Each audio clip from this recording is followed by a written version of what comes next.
with Lina Bembe. Welcome to the podcast. Hi, thank you. Thank you for having me. I'm so excited to talk to you. I've absolutely loved your work with Four Chambers, Ex Confessions. You did a TED Talk, which is, I think, really unique for most performers. I think that's so cool that you did that. And I think when I think of European Thanks. porn, I think you're such a pivotal part of that scene. So I'm really excited to talk about how you got into porn and where you're from and kind of what led you to getting into porn and, like, I think specifically in Europe, art porn. Thank you. Yeah, well, the way in which I got into porn was a very, very intuitive thing. Mhm. I am from Mexico, but I've been based in Berlin for many years already. Did you move to Berlin to do porn? Even like before getting into porn, I knew that. No, Mm. definitely not. I had Okay. other plans, in completely different plans in my life. And it was because but even like before my porn, I started with porn and so on. I was like very much like acquainted with the Berlin Porn Film Festival, Mhm. and I used to go to a couple of screenings whenever it was like on and stuff. And there, like during the screenings, I saw that, you know, like the typical dynamic that sometimes the filmmakers are there and then they go Mhm. there and answer your questions and talk about their process and so on.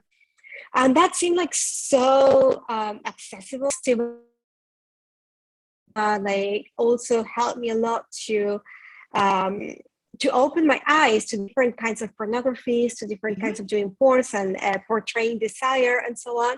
So by back then, it was I found that super refreshing. And one day, like I was just during the festival, I was just checking out like some like Q&As with different filmmakers, and I thought like, Mhm. okay, like this sounds really accessible. Maybe I can be part of it. And um, and the next thing I did was to get in touch with a couple of filmmakers, and then I once had a coffee with one of them. She's not in the industry anymore, but I reached out to her. We had a coffee, and then she explained me the whole process, you know, of working with her, or what porn is in general, you know, about how Mhm. important it is to have it very clear if you want to go for it. The fact that if you regret that and so on, you might not have control of your For image, sure. you know, all these things. Mhm. And I felt like I was like, okay, that sounds interesting. That sounds something I could totally do. And then 1 month later, I was shooting my first scene, and that went really well Mhm. back then. And I don't know, it was something quite meaningful to me. And during my first year doing porn, I took it, Mhm. even like regardless, I took it really slow, because I was like, okay, maybe if I regret it, at least I will have just like a couple of films and won't go like full on intensity and then just regret everything and so on. And I took it really carefully, and eventually I realized that this was something that I really liked, that this was something that I was like really interested in, and that was like and that I really wanted to do more of that. But all in all, like the reason that got me into porn was pretty much a gut feeling. Mhm.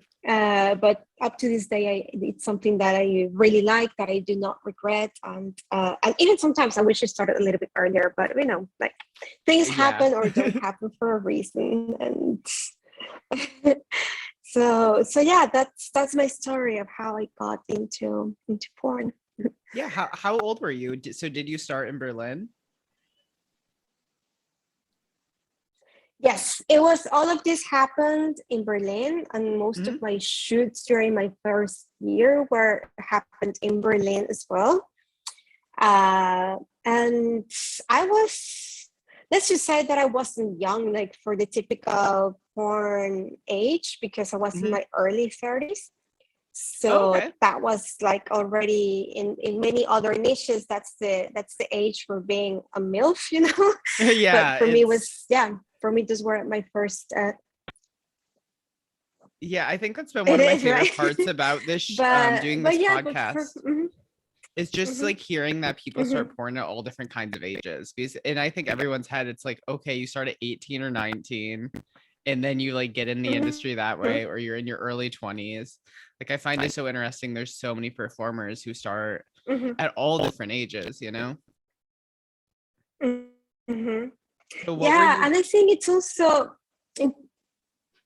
also very interesting that that even like there's production companies that do not take performers that are too much to that are like of like super young age, you know. Of Mm, course everyone has a different process, you know, and maybe at I don't know 19, 20, you have it very clear and you have like a consistent path that makes it safe for you to do this. mhm. But at least like within the European scene, there are a couple of companies who don't really, not that they have like a very strict policy, but are not like too inclined to hiring um, performers that can be like super young. So Yeah, I can totally understand that. I As much as I started at a pretty young age, I think I started when I was 20. I can't imagine having a 18 or 19-year-old on the set right now. That feels just like such a whole different reality, right? yes, So what were you 100%. doing when you got into porn? Because you said you got into porn in your 30s. Like what were you doing that led to that? Well, I wasn't doing much, and I think that's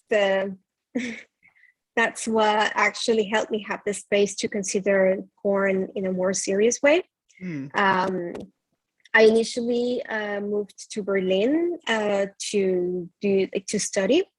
So I had like so in many ways I had already this very much formal tertiary education path uh, and kind of a fancy CV under my Hmm. arm. But also like during my very first years in Berlin, uh, like my mental health was not its best, you Mhm. know, and in some ways, like once I was like out of that ways that that I kind of wasted some professional opportunities that I could have had. Mm. Also because I was depressed, like I wasn't really like motivated to do anything, you know, or career related, or like just like going to that path of like I don't know, forging a career and being Mhm. professional and like kind of excelling in my field and so on. I didn't have any of that. I wasn't prepared for absolutely any of that.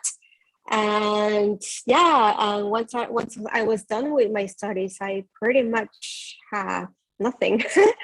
So in that sense, I had a little bit of a space and not too many commitments and a little bit of a what looked like the beginning of a healing path that kind of allowed me to consider doing porn. And of course, because I had like I assumed that I had like other things for me. I didn't Mhm. really I think that because of that reason, I just thought very intuitively about maybe doing porn and maybe it's gonna be fine. And if not, well, like if that doesn't work, I will figure something else out from Mhm. almost zero, you know.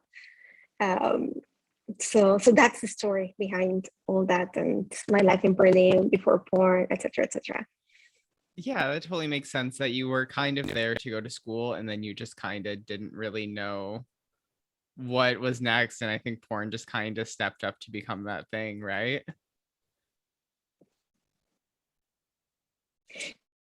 Yes, 100%. It's not that you, I mean, I don't think, I think like hardly ever anyone just dreams of being born as a grown up or just like thinks like, okay, yeah, like I don't want to go to school. I just want to do porn and expect to have like a bright career on it, or I don't know. That's, I don't think Yeah, that's the common thing. Not that it doesn't yeah. happen, but it's not the common thing. It feels very inaccessible just to be like, oh yeah, I'm just gonna become a porn star. It feels like out there thing, like, oh, Yeah. I'm just gonna become a pop star or something. Or like, oh, I'm just gonna become an athlete. Yes. It's fine. Yes, pretty much. So was it basically just going to the festival that really like made you be like, wow, I need to be a part of this? Um, I think so. Yes, because I think first of all, for at least for me, it was like attending the festival and so on was Mhm. the very first time that I had contact with pornographies that were more diverse compared to what I usually found around on the internet, like Mhm. tube sites or sometimes like some like Yahoo groups I used to be subscribed and all these things. So in many ways, yeah, just like checking out like different ways of doing porn and different directors and seeing also like the presence of more like women and people of more genders and Mhm. oh like it was super refreshing and at least like in my case that was my very first point of contact with more diversity and I absolutely loved it because even before that I used to watch porn that whether I liked it or not I was always super kid like and I used to really like to think about it and reflect on it and try to imagine what would it be like to do like these kind of things and I don't know I think all in all I always had curiosity and in one way or another I took porn as a very serious thing and something that could also help me inform myself about even how my own desires work or what kind of things turn me on or what kind of things don't turn me on and Mhm. so when I had like more information more diverse range of representing sex and sexuality I found that really good and important and exciting and that's it. That's so cool. Yeah, I've talked to Dante from Berlin too, and there's a lot of the same story where this festival just kind of opens up so much to so many people, I feel like, where it's just like, oh wow, there's so many people making all sorts of different creative things and all Mhm. sorts of people, and just like you see all sorts of bodies. And I feel like that's really kind of the magic about Berlin and the porn scene there. Mhm. So I feel like in the United Yes, States and just so in many much of ways yes. like even just like other Western European porn, it's so much just kind of about your typical plot lines, your typical people you see in porn. And I feel like Berlin, there's just such a whole different element to it that there's this like whole thing that's about art as much as it's actually about porn. And it's like truly equal. And that's what I really love about it. Mhm. Nice. Yeah, it So, is. I oh think no, that go there is on. like a big difference, definitely. Mhm. No, Yeah. yeah, that's it. So what was your first scene you shot? Because you obviously got into it at the Berlin Porn Film Festival and got a chance to meet all these different directors and probably performers. What was your first scene and how did you kind of feel going into that?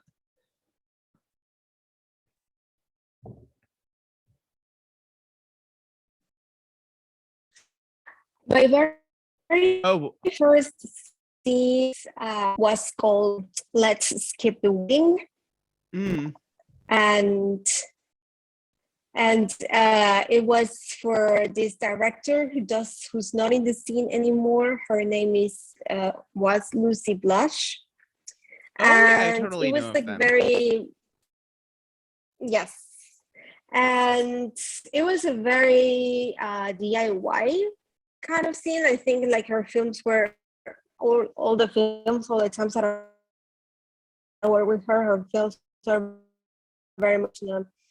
DIY fashion. It's the way in which it was very simple.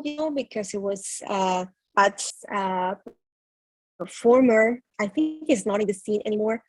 Mhm. From the UK,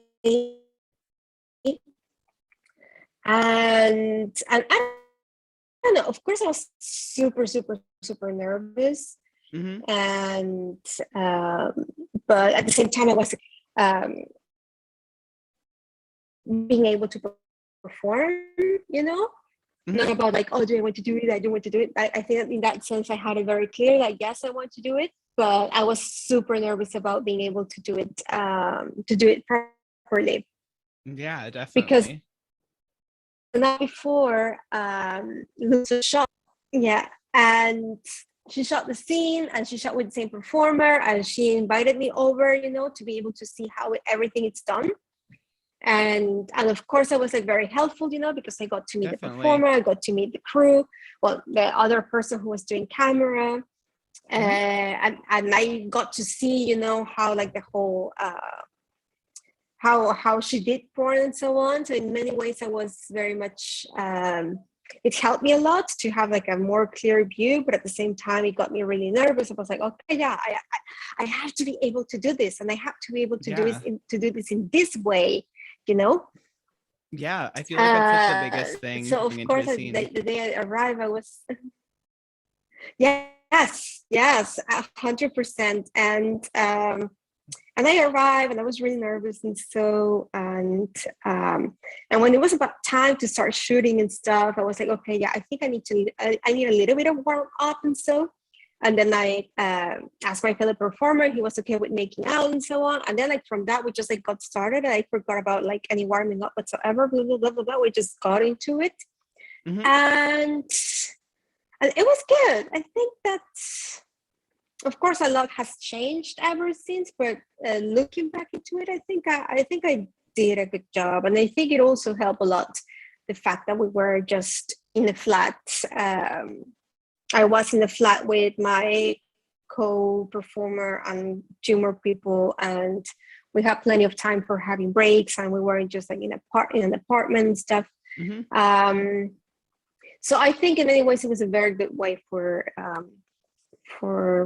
having a first scene without much pressure, without a more, I don't know, intimidating Mhm. setting or anything like that. So Yeah, I feel like definitely your first scene is always that, because at least I had it in my head where I'm like, I cammed for a few years before, so I'm like, okay, I know I can do this in my bedroom, but it's just like, can I do this on set with all these other people around and like, a crew, two other performers, all that stuff. mhm, Like, so I can definitely relate to that. mhm, So after that first yes, scene, were you immediately yes. like, okay, I want to do more of this? Or were you like, okay, this was an experience. Let's see how this goes afterwards. Or were you pretty much sold on it right after the scene? I was a little bit like, uh, I mean, I did want to do more, Hmm. but I didn't go into the whole, okay, yeah, I want to do more. And I reach out to everyone. Uh, it wasn't, it wasn't like that. I think Mm. I took it a little bit more slowly. Um, I had, I don't know, I shot maybe for three different people. I really have to, really have to look back into it. But Hmm. yeah, I didn't share that companies or like I go on it for right, just yourself like a little time to just did on and then that I only shot a couple of scenes, and then from the year after it was 2016, and Hmm. on that year I was a lot more proactive into reaching out to people to say, hey, how's it going? Look, I'm a new face in the industry, blah blah blah blah blah. And that's when I had a little bit more of that's when I definitely had like more like more shoots and stuff, Hmm. and when you go through the phase of through the new phase, Oh yeah, so definitely. definitely You're the my new it was like fun far more thing. active. Yes, yes. But yeah, I only happened to be the new phase maybe 1 year after I got started, and was just because I was I was really slow and relatively cautious for my first year. I think that's smart though. I think you can get easily caught up in only opportunities where people just overwork and just are constantly trying to hustle, which Mm-hmm. more power if you're the person to do that. But I feel like you can get burnt out really, really fast. I feel like that happens a Mm-hmm. lot in porn. Yes, it does. I think also I will have to say that if you are in a certain niche, you know, maybe or at least in Western Europe, you're Mhm, like part of anything that's like remotely connect like under the category of alternative, you know, whether it's mhm, feminist or like amateur or queer, etc. It's you don't get that much work. I mean, it's difficult to get burned out because in so many ways the availability of shoot is not that much, you know. mhm, There's like a few companies that are like hiring on the regular, and of course unless you want to go independently about it and create mhm, your own content, that's of course like a whole different story. But in terms of doing studio work and so there isn't that many, there aren't that many companies or like getting hired and just like going mhm. in. Yeah, it's not that, that's not really possible unless you really want to go the other way and just become like a content creator yourself. And under that pace, yeah, of course you decide like how much you how intensely you go into it, or like how much you need to work. Yeah, I feel like the whole Berlin porn scene is definitely a mixture of that because I feel like there are some bigger companies coming in now. Like you see Erica Lust in there, you see a few other companies come in, but then I feel like there's still a little bit of remnants of that whole kind of art porn movement of like, okay, we're just gonna meet up, and if you want to be involved in our art project, we're gonna make it. Like, do you make more content or are you more working for studios or kind of a mixture of both? I think right now I'm kind of a mixture, Mm-hmm, and I do create my, well, like have an OnlyFans, and then that's where I post my own content. mm-hmm, And I also get hired every now and then for studio work. Of course, I mean, I have been in this scene for 6 years already. So of course, my part of like being a new face, it's over. So in that sense, like my uh, the amount of offers that I get to do for studio work, it's not the same as maybe mm-hmm, 3 years ago or so. Um, and sometimes I get hired for studio work. Sometimes I do my own. I do also with my own like clip stores. Well, it's only OnlyFans, but that's the kind of like niche. mm-hmm. And sometimes I do my own, which are more. I don't have them, and then I happy and art and as well. So I think I have a mixture of these three, Mm-hmm. and I also get invited to write about pornography every now and then. I also have a little bit of commercial work as well. I have worked for Durex and for Berlin-based startup that does menstrual health products. And so yeah, I have sometimes I just get invited also to do panels and so. So I all my work, it's a mixture of content creation, studio work, my own work, write about porn, talk about porn, sell stuff related to sexuality, and I don't know how I do it, but I mean, and of course I'm not I'm not filling my pockets in any way, but that's how I managed to survive and make it. That's so It's cool. not very clear cut, but I think that's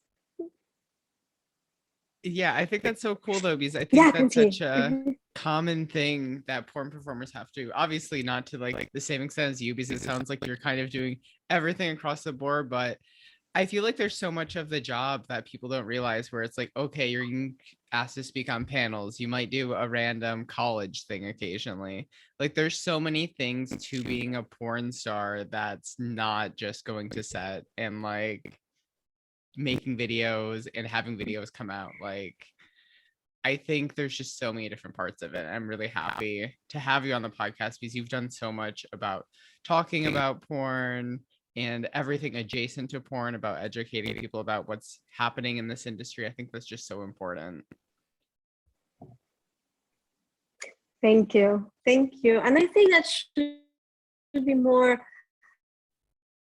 I don't know, I think that in general, societies should be able to treat porn performers more in that way, because there's so many people who are eager to do it, you know, and who have a lot to say, Mm-hmm. and on all these things can also be of like of a lot of use, you know, for many people.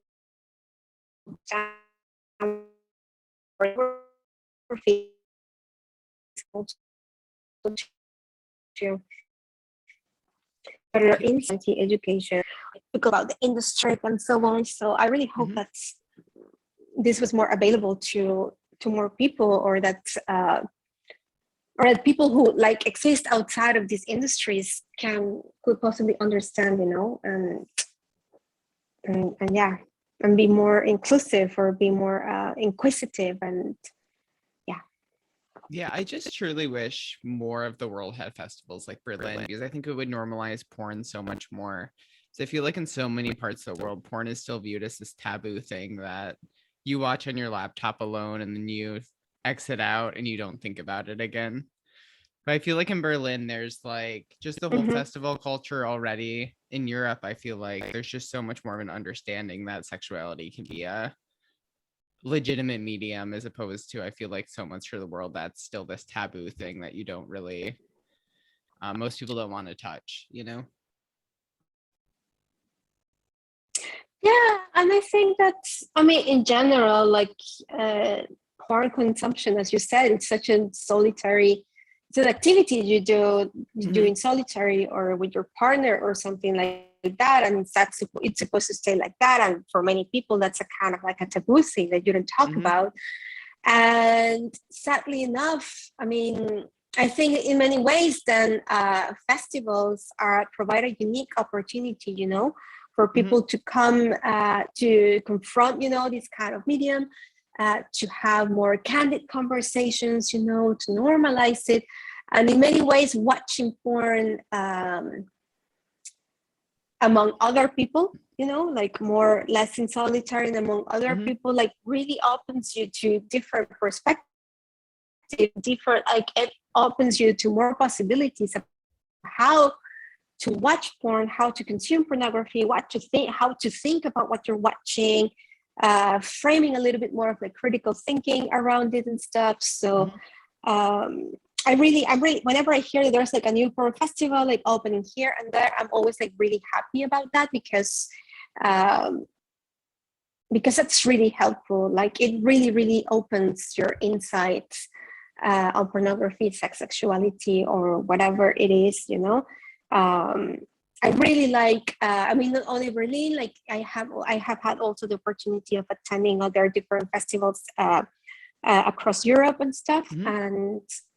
and yeah, and audiences are always like very different. You know, for example, if you compare the the kind of audiences that attend Berlin in comparison to the audiences that have been in festivals, the one in Zurich or even the one here in Stockholm and so on. You can Mm-hmm. see like very different types of people, different types of communities, and it's always super fascinating to see that in the end, like for many people, regardless of their backgrounds or what they do or what they're into.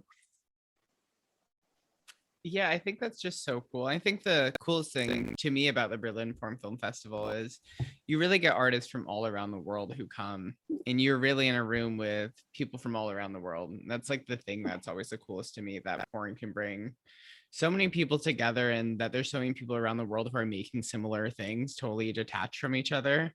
That gives me so much hope about the future of porn every year.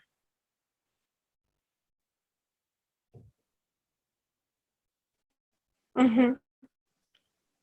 Yeah. And it's The- oh, sorry, go insider for on. respect. It's always lovely to see lots of different person. It's like oh my Mhm, god, like I don't know, people you are like have worked with or that you admire, or that you would like mhm. to work with, and it's always super heartwarming to be able to see them in person, because as a porn performer and so like so much of our work and working life uh, and everything happens online, and there's something, and it will, and the online presence will always be incredibly important, but there's like nothing really beats to have like this kind of proximity, one-to-one, person to person. These kind of interactions are super important. Yeah, I completely agree. I feel like that's the thing I'm missing the most about porn during the pandemic, is just how everyone's kind of stuck wherever they are. And it's just, there's not real big sense of community that you can be like, oh, wow, I'm actually part of something Mm-hmm. that's not just happening in my apartment or in my city, or, just something bigger. Yes, So, yes, absolutely. how do you usually Well, prepare? hope you can make it sometime soon. Yeah, I'm hoping next year, maybe. Fingers crossed. I'm going to my first porn event, and it's Yes. next week. There's an award show happening in LA next week. So I'm gonna try to go to that. Mm-hmm. It's just such a weird experience being ready for an award show and being like, okay, I need to find a mask for this, and I need to do this and this. It's just such a strange experience during a pandemic still. But I'm sure the festival in Berlin is also It going to have is, but a little bit of a strange feeling to it this year as well, with the pandemic still going on.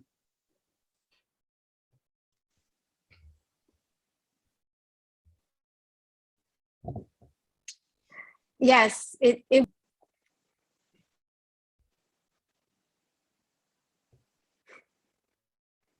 Oh, sorry, can you repeat that? I think we're having some Wi-Fi issues. mhm. um yeah, I mean, this year the festival is going to be definitely a bit different. It's not completely back to normal, Mhm. but still a little bit like putting in the seeds for a little bit of change, and hopefully going back to what it used to be. Yeah, that was my last trip before all this started. And it was like, I think every screening I went to was sold out there. It was just such a really electric experience before everything shut down. So hopefully someday it'll be back to full theaters and all that when it's safe. So I you hope do so both. too. So you do both content trade and shooting for studios. How do you usually prepare for a scene? Like, what is your prep for that? Do you feel pretty ready just out of like just a normal week to be like, okay, I can shoot tomorrow? Or do you have preparation that goes into it for a few days or a week before? Mm, I mean, I think I think it really depends on the Mhm. kind of scene, the people that I'm working with, the whole setting.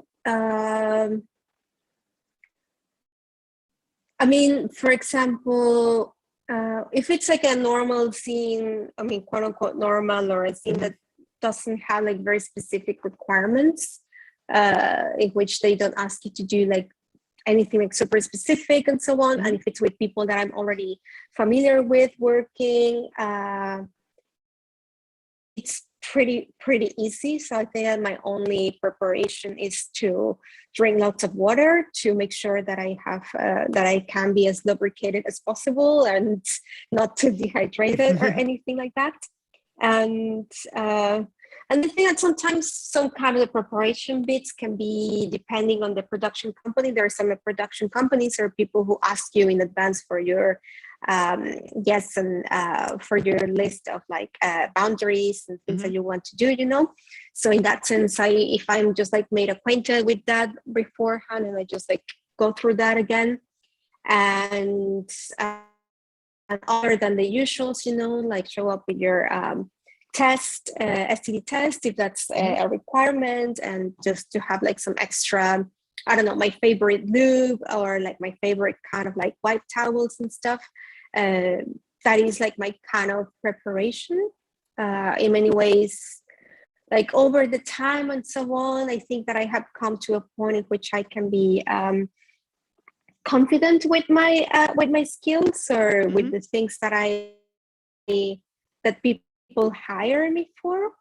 Of course, that includes a lot about like paying attention, you know, to yourself and to your scene partner, and be attentive, you know, and to understand that, like the work dimensions, you know, what kind of things you need to be paying attention at all times, no matter what. If you're having even a good time and you're just like completely in some subspace and so on, it's like, okay, no, it's like come back and pay attention, you know, things like that. Yeah. So I think that over time you develop like a set of skills, you know, that that prepare you in many ways to be able to flow into a shoot, where you can dive into it and give a performance that it's as organic and on point as possible, according to the kind of scene that you're shooting. So in that sense, I do not have like any major preparation dynamics or routine. But for example, there are other shoots here here for the film that I'm doing in Stockholm. My co-star is Bishop Black, and great. I mean it's a feature film, so we have a number of yes, yeah, we're together here, the both of us, and it's been really fun, and it's really good to have like a long-term project with someone that I'm really that I trust a lot, and that I love to work with, such as him. And we had like, for example, yesterday, like this she is, and we had a scene, you know, it was like more like a kind of like hooking up sort of situation. And yeah, we had like a very brief conversation about what could we do, you know, because it was just like this kind of like, it was not in a bed or anything like that, so we had to figure out, you know, how to have like some kind of like casual cruisy type of sex, you know, and make it look good. So we had just like a brief like conversation of, hey, will you be up for doing this? Yeah, cool. Will you be up for doing that? And then we do this. Oh yeah, cool. And that was as far as our preparation went through, like maybe 1 minute conversation about that. But at the same time, for example, for this feature, there are like some scenes in which we do shibari, and in which we do some suspensions and stuff.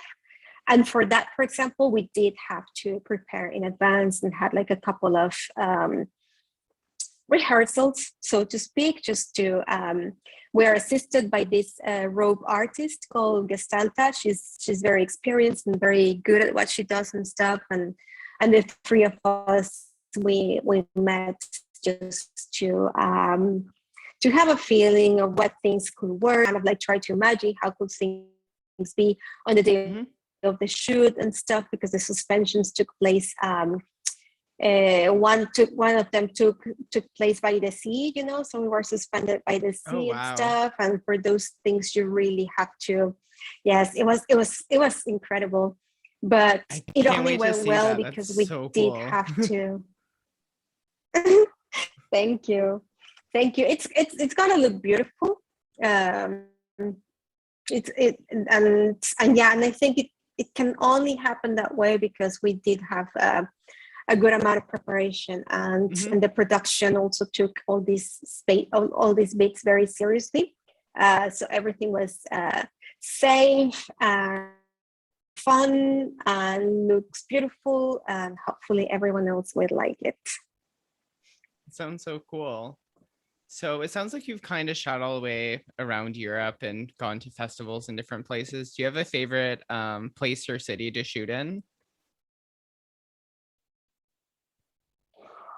Um,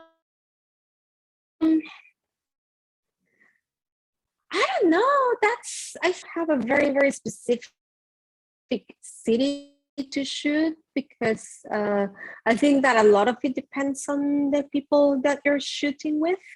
And of course, also like the conditions in which you are shooting.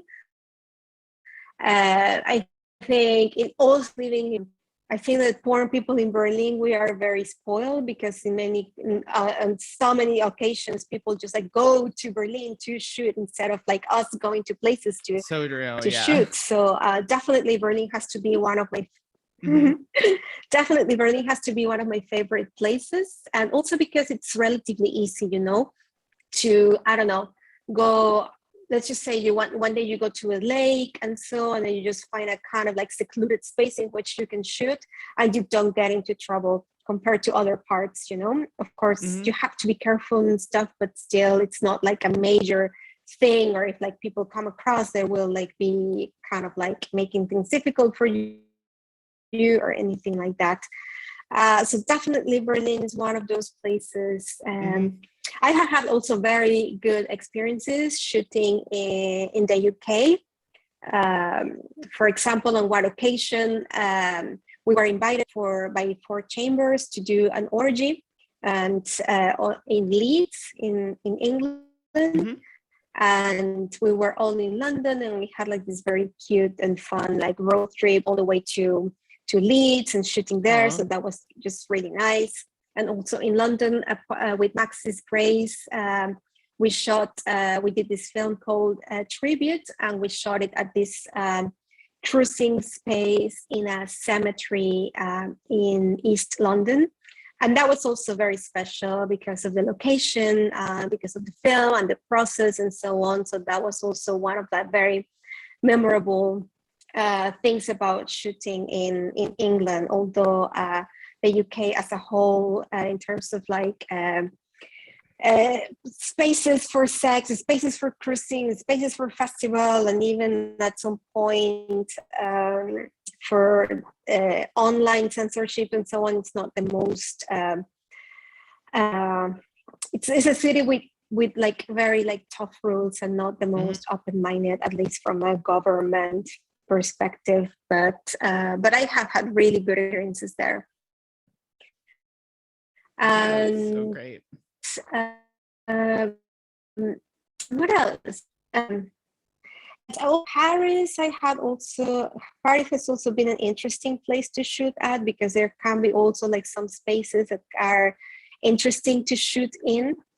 And Barcelona, it's also like a very common destination for Western, like for companies based in Western Europe, especially because of the good weather. So you have like the case of Barcelona because of the sun, and so it's also very often that people, and also there's like these big companies like Erica Lust and so on that also have like a lot of people like traveling there. And so, but definitely the weather, it's a major factor for shooting porn there. I mean, and for any companies, only like a feminist / alternative, but also and so on, many people go there to do it. Yeah, it definitely feels like a hub of porn in Europe for sure. Like Barcelona definitely feels like after Berlin, it's like one of the major cities for sure.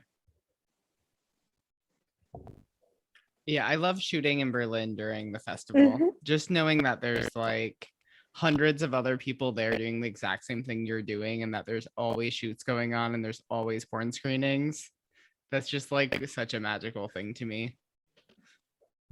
It is magical, and it can be quite busy and super hectic, but in many ways that's what people are looking forward to, or that are like somehow prepared for.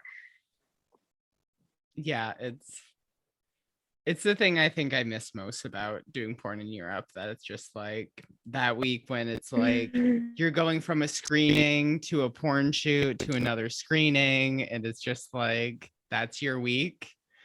I really miss that, but hopefully someday again soon. So I have two more questions. So I have two more questions for you. Thank you so much for chatting first off. But so you've been in porn for now like 6-7 years, right?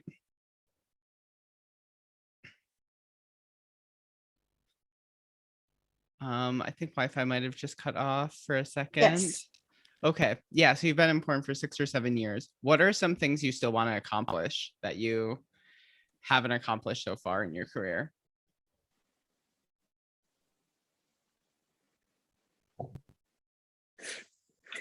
Definitely 100% directing more. Mhm.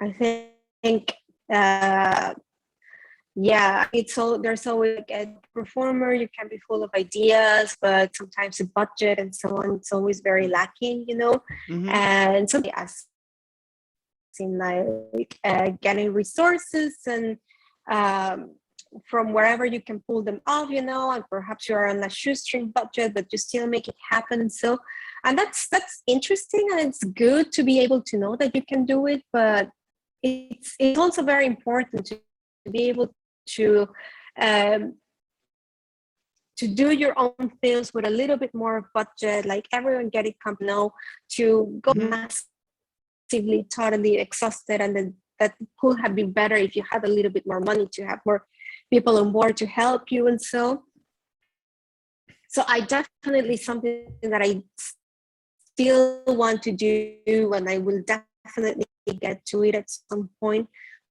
will be getting more of and yeah, I definitely I also feel very happy with the ways in which I have been able to diversify my work, and when Mhm. I'm still able to be in pornography, but more in ways of like, or talking about it or writing about to continue in this direction, and Mhm. um, and I think that at this point, this is what I want the most, Yeah. uh, I think there's also like sometimes like ways in which, I don't know, like life or difficulties in your career, like kind of like point you in different directions, or like Mhm. have, have to do like certain things, you know. Mhm. But I just want to be able to work some and also to be able to, like, by making films and so on, or eventually get to a point in which is either me like making my own film or supporting other people in making their own films, Mhm. option like from mental side, able to nurturing like the scene, helping out people who might have a lot to say, or to continue, contributing in one way or another to uh, making this scene continue making it diverse Mhm. and yeah, full of creativity as well. Yeah. So you just want to kind of facilitate more people making more porn and directing more porn yourself. That's such a good goal for the future. Like any way to facilitate more porn, I think is such a good thing.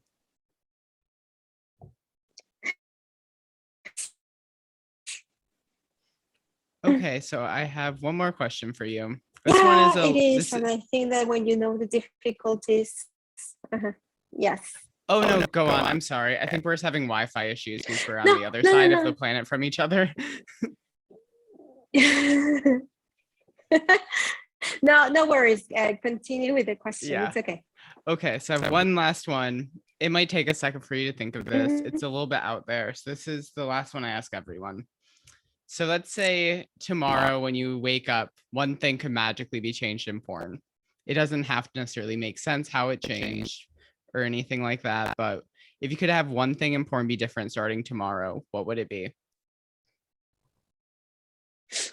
Mm,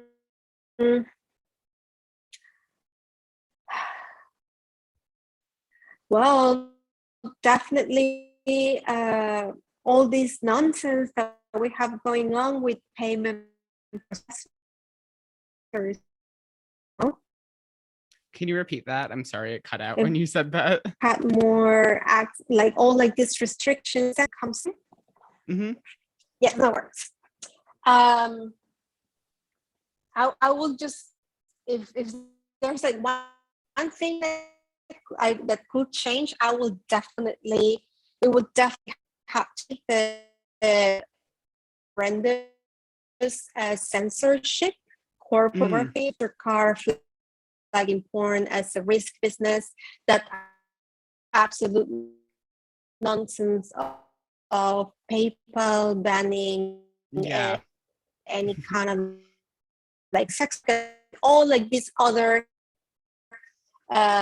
financial, so many other people that would really allow for so many people to be able to fund their own work more, for porn performers and sex workers in general to be less exploited, you know, to have like less access of opportunities to create things and to survive. So of course there are a ton many other important things that will need to change, but if it had to be one that I would like to be like done with overnight, that it will definitely be that one.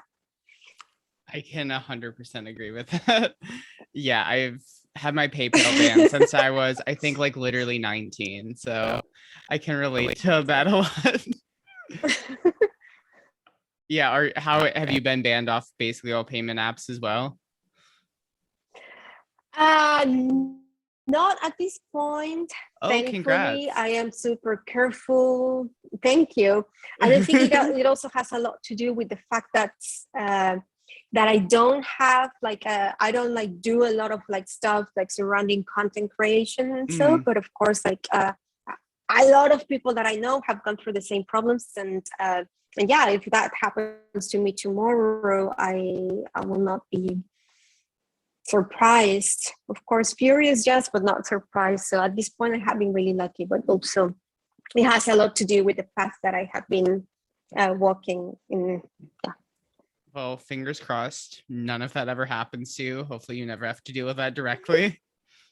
Or you have to use your partner's PayPal for the rest of your life and like text your mom, be like, hey, I need to order something on PayPal. Can I use your account? It's kind of been my life since I've been 20. So yeah, oh, but dear. yeah, I think that's such a great answer. Do you want to tell everyone where they can find you on social media and stuff before we go?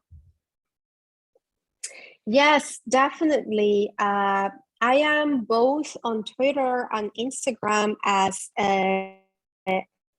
at Lina Bembe, all together. LINABEMBE.